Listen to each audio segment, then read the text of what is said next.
matanya, kita berdoa.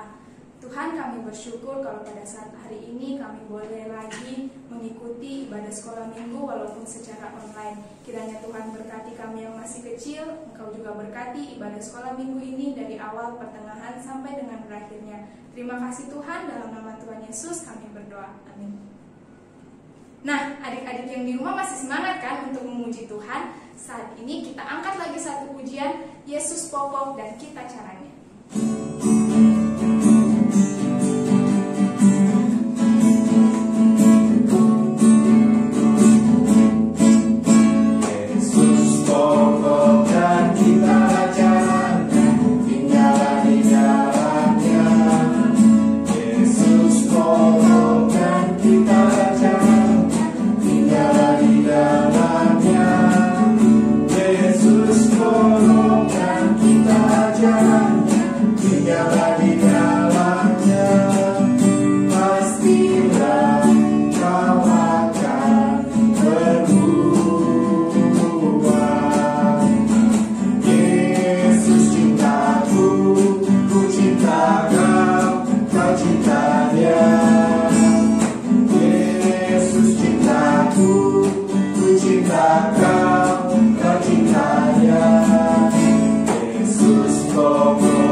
Tapi sebelum itu kita angkat satu pujian Karena Allah Cinta.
Shalom adik-adik, kembali lagi di Sekolah Minggu GKT Trinity. Nah, adik-adik, biasanya kalau kita tidur malam, biasanya kita suka bermimpi. Entah mimpi indah, atau mimpi buruk, atau mimpi yang penuh dengan tanda tanya. Atau bahkan pada saat kita bangun, kita lupa dengan apa yang kita mimpikan semalam. Nah, hari ini kita akan mendengarkan satu cerita di Alkitab tentang salah seorang tokoh yang bermimpi bertemu Allah. Tapi sebelum kita mendengarkan cerita firman Tuhan, kita berdoa dulu ya. Semuanya yang di rumah lipat tangannya, tutup matanya, kita berdoa. Tuhan, kami bersyukur kalau pada saat hari ini kami boleh kembali datang untuk mendengarkan cerita firman-Mu. Kiranya Engkau berkati Tuhan, kami yang masih kecil ini agar dapat memahami isi dari firman-Mu. Terima kasih Tuhan, dalam nama Tuhan Yesus kami berdoa. Amin. Nah, Adik-adik, sekarang kita akan mendengarkan cerita tentang salah seorang tokoh di Alkitab yang bernama Yakub. Nah, adik-adik sudah tahu kan cerita tentang bagaimana Yakub membohongi ayahnya serta kakaknya Esau dan mencuri hak kesulungan dari Esau. Nah, mengetahui hal itu, Esau sangat marah kepada Yakub dan berjanji bahwa Esau akan membunuh Yakub suatu hari nanti. Nah, ternyata perkataan Esau ini didengarkan oleh ibunya, sehingga ibunya sangat takut dan memberitahu kepada Yakub. Lalu, ibu mereka menyuruh Yakub untuk melarikan diri ke rumah pamannya yang bernama Laban. Nah, Yakub ini sangat berat hati meninggalkan keluarganya serta rumahnya. Tapi dia juga sangat takut dengan ancaman yang diberikan Esau kepadanya. Akhirnya, Yakub pergi meminta izin kepada ayahnya serta ibunya, serta sekalian berpamitan untuk pergi ke rumah pamannya yang bernama Laban. Tetapi kepergian Yakub ini tidak diketahui Esau, karena Yakub tidak berpamitan kepada Esau. Nah, tapi sebelum Yakub pergi, ibunya berjanji satu hal kepada Yakub, bahwa ibunya akan memberitahu Yakub ketika Esau sudah tidak marah lagi kepada Yakub. Akhirnya, Yakub pergi meninggalkan rumahnya dengan sangat sedih. Ia pergi sendirian dan memilih jalan yang sepi agar tidak didapatkan oleh Esau. Walaupun Yakub sudah pergi melarikan diri, tapi Yakub tetap takut terhadap ancaman Esau. Karena Yakub takut Esau akan mendapatkannya ketika sedang melarikan diri. Yakub terus berjalan dan tidak terasa waktu sudah malam. Yakub sangat lelah karena sudah berjalan sepanjang hari. Tapi dia tidak tahu harus beristirahat di mana. Karena di tempat itu tidak ada rumah, tidak ada tenda, bahkan orang yang berbicara kepada Yakub pun tidak ada. Yakub berjalan hanya ditemani dengan suara-suara binatang-binatang yang malam hari seperti burung hantu, jangkrik, dan lain-lain. Yakub sangat bingung akan beristirahat di mana. Akhirnya, Yakub memutuskan untuk berbaring di tengah-tengah padang yang sangat luas di tempat ia berjalan. Nah, kemudian Yakub mengambil sebuah batu untuk dijadikan sebagai alas kepala. Kemudian sambil berbaring, Yakub berpikir dia sangat menyesali perbuatannya karena dia memikirkan Allah sudah tidak menyertai dia. Mungkin Allah sudah tidak melindungi Yakub, Allah sudah tidak mengasihi Yakub, Allah tidak menyertai perjalanan Yakub karena dia sudah menipu Esau. Yakub menipu Esau kakaknya, Yakub menipu ayahnya, bahkan Yakub berbohong dan berdosa kepada Allah. Karena sangat lelah, akhirnya Yakub pun tertidur. Nah, di tengah-tengah tidur ini, Yakub pun bermimpi. Di mimpi Yakub, dia melihat sebuah tangga yang sangat panjang sampai ke surga, dan tangga itu sangat terang. Nah, di tangga-tangga itu berdiri malaikat-malaikat Tuhan naik dan turun dari tangga itu. Dan sosok Tuhan berdiri di tengah-tengah tangga itu. Tapi Tuhan tidak hanya berdiam diri, tapi Tuhan menyampaikan sesuatu kepada Yakub. Tuhan berkata, "Akulah Allah kakekmu Abraham, akulah Allah ayahmu Ishak.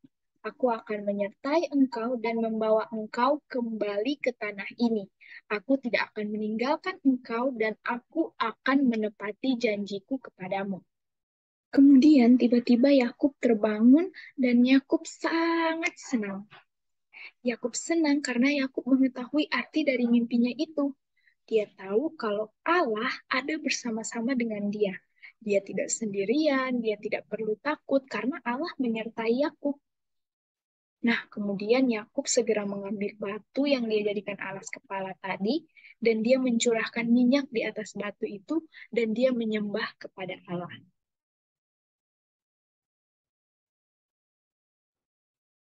Nah, akhirnya Yakub menamai tempat itu dengan nama Betel.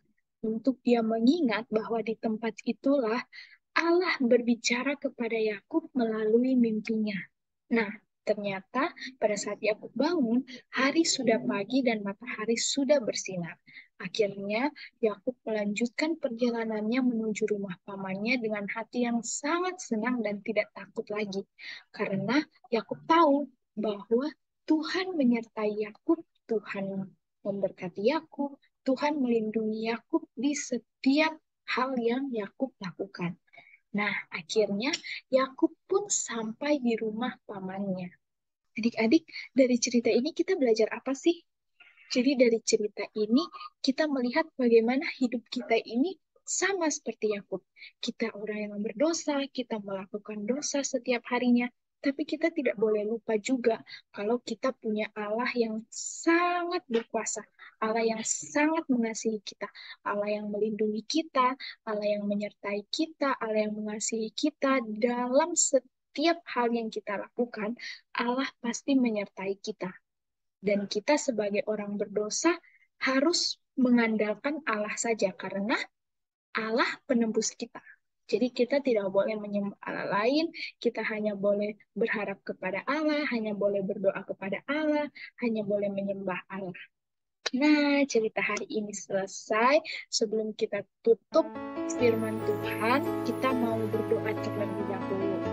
Kita berdoa ya, semuanya lipat tangannya, tutup matanya, kita berdoa. Tuhan, kami bersyukur kalau pada saat hari ini kami boleh kembali mendengarkan cerita firman-Mu. Kiranya Tuhan ajar kami yang masih kecil ini, Tuhan, untuk dapat terus bersandar sepenuhnya kepada Tuhan. Kita tidak boleh takut terhadap apapun karena kita tahu Tuhan menyertai kehidupan kita. Terima kasih Tuhan, dan saat ini kami akan melanjutkan aktivitas kami masing-masing. Kiranya Tuhan yang boleh memberkati. Terima kasih Tuhan, dalam nama Tuhan Yesus kami berdoa. Amin.